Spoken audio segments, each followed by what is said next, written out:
Hello everyone. Welcome to Law Simple and Pure. I'm your host Dr. Vaishali, and in today's lecture we are going to learn international law.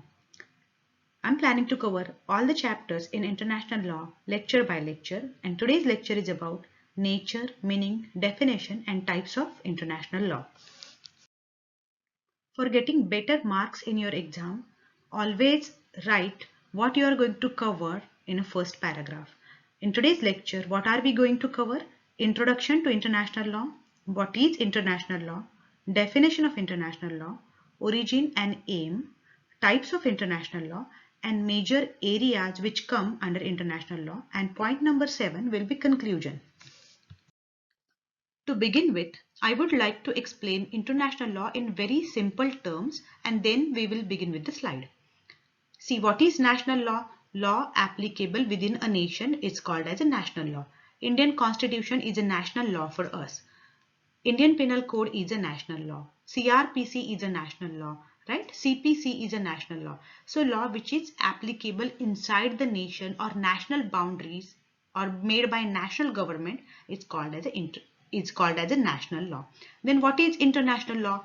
Law which is applicable outside of your nation. Once you cross the national borders, okay, then you come within the ambit of international law. So international law is a law between two nations.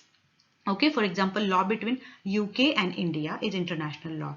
Law between US and India, it comes within the domain of international law. Again, law between one nation and individual in other nation. Example, refugee law. Okay, if someone runs out of your country like Vijay Mallya and all those and go and take refuge in some other country, which happens in case of Nelson Mandela also, in Malala's case, okay, or in case of Taslima Nasreen. Okay, so that type of law, refugee law, law between one state and individual in another state, and relation between international organizations. There are so many different international organizations, so law between them. Okay, so this is a common meaning of international law. Now let us go through the first paragraph. International law consists of rules and principles governing the relations and dealings of nations with each other, as well as the relations between states and individuals, okay, and relationship between international organizations. So this is the meaning or introduction of international law. Now second point, okay, I will try to explain it with very simple example. Bhopal gas tragedy. You know that there was a company called Union Carbide Corporation of India, which was a subsidy of US corporation, Union Carbide Corporation of United States. Okay, so main company or major company was located in the US and its subsidy was working in India. You know that methyl isocyanide got released from Bhopal gas plant, and lots of people, they were killed, lots of people were injured, lots of fetuses in womb, they were affected. So it was a massive type of tragedy. So this came under the domain of private international law because it was a suit between Union Carbide Corporation in US plus Union Carbide Corporation in India. They were both were the like defendants, and state, because state filed a suit against them. Okay, so this came under the domain of international law. Next, if wildfire is there in one country, like right currently fire is there in Canada and which affected environment in USA, it comes under the domain of public international law. So wildfire is there in one country which pollutes atmosphere in other countries, it is a matter of international law. Like example, last year there was a wildfire in Australia and which polluted environment in New Zealand as well, right? So those type of situations, the laws of the sea, okay, high seas and those types of law, economic law, diplomatic law, environmental law, human rights law, and humanitarian law means law relating to war. When war breaks between two countries, there are certain rules these countries are supposed to follow. They cannot use nuclear weapons and all because it comes under the domain of international law. So everything comes in the ambit of international law. Some principles of international law are written or codified in a series of treaties, but others are not written down anywhere. Okay, so international law, some part of international law is codified and some part is kind of conventional law which is still followed out of customary practices. And example is maritime law or like mercantile law or law law on sea. Last paragraph. Since most international law is governed by treaties, it's usually up to the individual nations to enforce the law.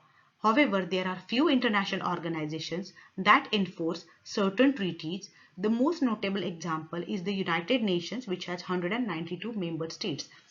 So United Nations, or law made by United Nations, is a good example of international law. Again, European Community Law, European Union, EU, that law is an example of international law.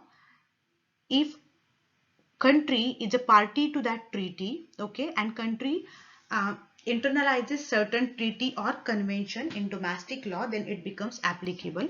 Otherwise, international law is not directly binding in countries unless they agree to it. Let us go through different definitions of international law one by one. Definition number one, Oppenheim. Law of nations or international law is the name for the body of customary law and conventional rules which are considered binding by civilized states in their intercourse with each other. So basically, international law is a combination of customary law, means law customarily followed by the nations in good faith, and conventional rules, means different conventions are there. Made by United Nations also. So it is a combination of customary and conventional rules which are considered binding by civilized nations in their dealings with each other. Okay. Second definition is by Alf Ross. International law is the body of legal rules binding upon states in their relations with each other. So basically, it's a body of legal rules which is considered binding upon states in their relations with one another. For example, SAARC rules and all, European Union rules, United Nations rules, they come under the ambit of international law. Third definition, Lawrence. International law is the rules which determine the conduct of the general body of civilized states in their mutual dealing.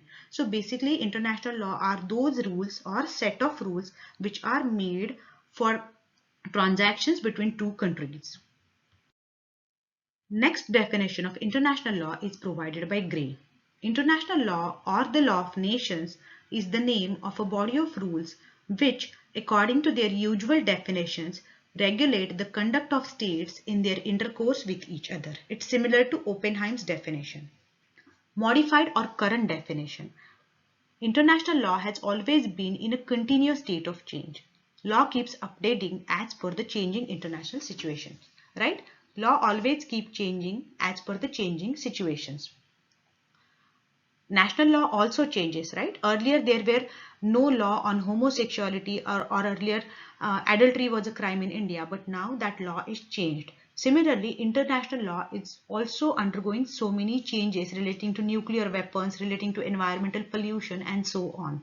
So what is a modern or new definition of international law? Focus on third paragraph now.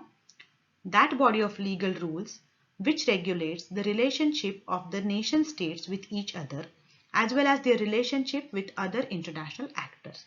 So international law is nothing but a body of rules which regulates the relationship of nation states with each other, as well as their relationship with other international actors, means other international agencies or nations. So that is the new definition or modern definition of international law. Next point in our discussion is origin of international law. Origin of international law is or can be traced back to antiquity. Antiquity means very old period.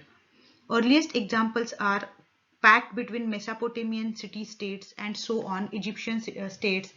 So its origin is traceable back to antiquity. We are not going in that part. For the sake of understanding, remember one point which can be asked for MCQs also. The term international law was first coined. Coined means which was first written or penned down by Jeremy Bentham. Now I'll read the paragraph. The term international law, which was coined by Jeremy Bentham in the late 18th century and was widely used on the independence of the Latin American republics. When Latin America became independent, this term was widely used, and numerous doctrinal works were penned by Latin American authors on international law as an instrument in the process of nation building during the 19th century. So this term was first coined or written or provided by Jeremy Bentham in 18th century, and it became widely acceptable or came in picture from 19th century. Okay, same Bentham who coined utilitarian principle, pleasure versus pain. Same Jeremy Bentham who is there as a positivism, as a positivist in positivism in jurisprudence. Students, before I go with next point, I would like to tell you that I'm a law professor and I make videos on each and every law subjects for LLB, LLM, JMFC, LawNet and CLAT students. My channel is about authentic knowledge because I'm a law professor. So please comment and give me topics for the next chapter and subscribe today only for your bright future. Let us go to next paragraph in this slide. What is the aim of international law?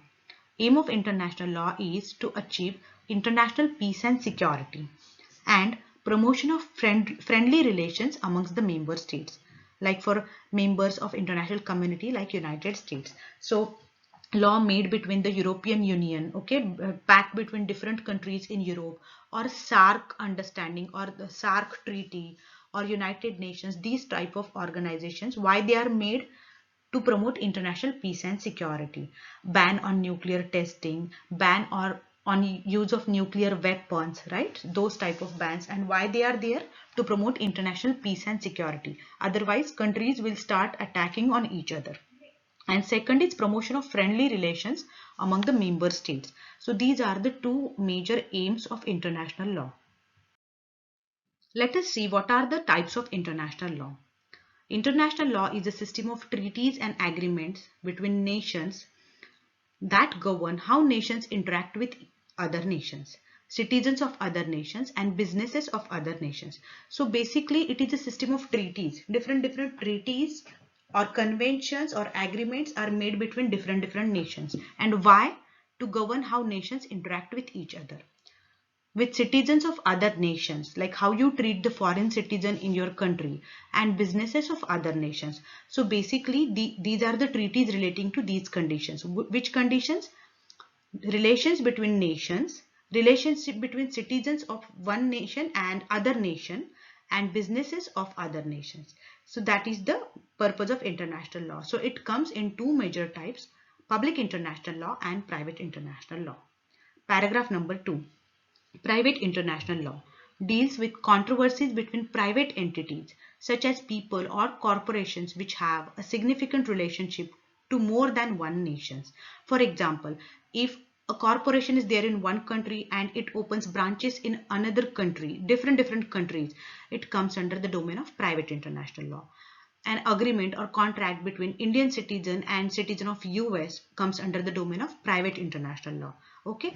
Now third paragraph. Public international law concerns the relationship between nations. These include standards of international behavior, the laws of the sea, economic law, diplomatic law, environmental law, human rights, and humanitarian law. Some principles of public international law are written or codified in a series of treaties, but others are not written down anywhere. These are known as customary laws, and nations consent to them by doing nothing. So nations just follow them as customs, and other part is codified. So what is a part of public international law? Economic law, like economic relations between countries. Law relating to sea. You know that there is a term called high seas. You cannot go after certain limit, or in case of every nation, a certain area of sea is given to that country, and that country cannot cross or go beyond that area without permit from other country. Okay, so that is the sea law or diplomatic law. Diplomats, they or foreign nationals, they have immunity, right? They have certain degree of immunity when they go to other country. A country cannot arrest them. Environmental law, right? So if one country opens some company or organization in other country which pollutes the other country, it comes under international environmental law. Human rights law and humanitarian law. Humanitarian law means law relating to war. So if war happens, how country should behave with war crimes or war people, okay, or the refugee camps and all those type of things. So in public international law covers these many things. Now you know what is private international law and what is public international law.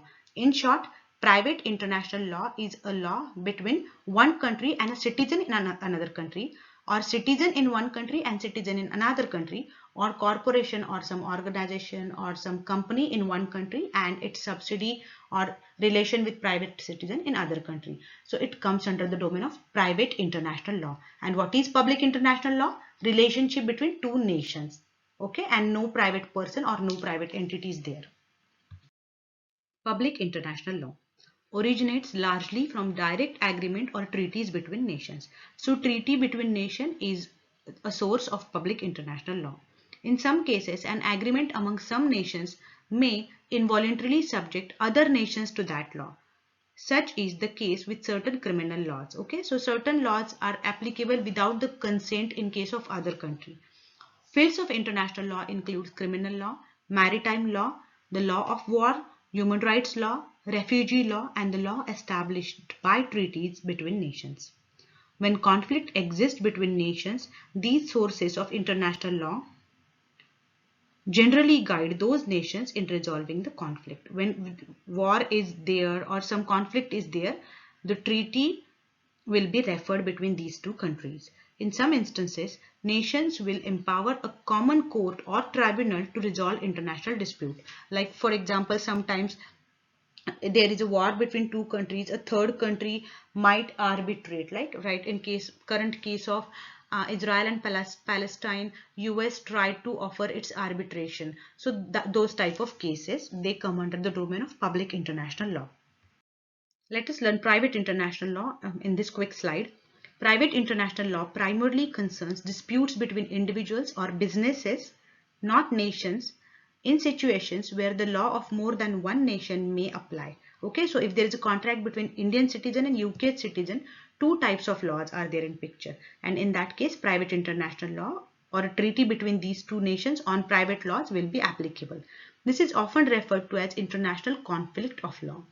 These situations commonly arise through commercial transactions undertaken by parties from separate nations. So if one company in one nation opens some other company or their subsidiary in some other nation, such this law comes in picture.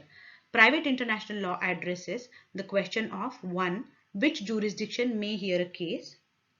Okay, so if there is a contract between Indian and UK citizen, which court will decide the case will be decided by private international law. The law concerning which jurisdiction applies to the issue in the case. Parties typically utilize contracts to provide mutual understanding and some degree of continuity to international business transactions. In the event of conflict, in hopes of resolving the dispute, the parties may voluntarily or involuntarily submit the dispute to a legal system to interpret the agreement in accordance with the laws of either of or both nations. So parties usually make a contract that we will do this, and if conflict arises, we'll refer our dispute to this agency. Okay, so that type of matters, they come in private international law. Today we learned first lecture in international law, nature, meaning, scope and origin and types of international law. After this we can conclude. Next lecture will be on sources of international law and I will cover the entire subject in some lectures. So stay tuned and subscribe today. Now let us conclude. So far we learned all these things like nature, definition, types, origin of international law.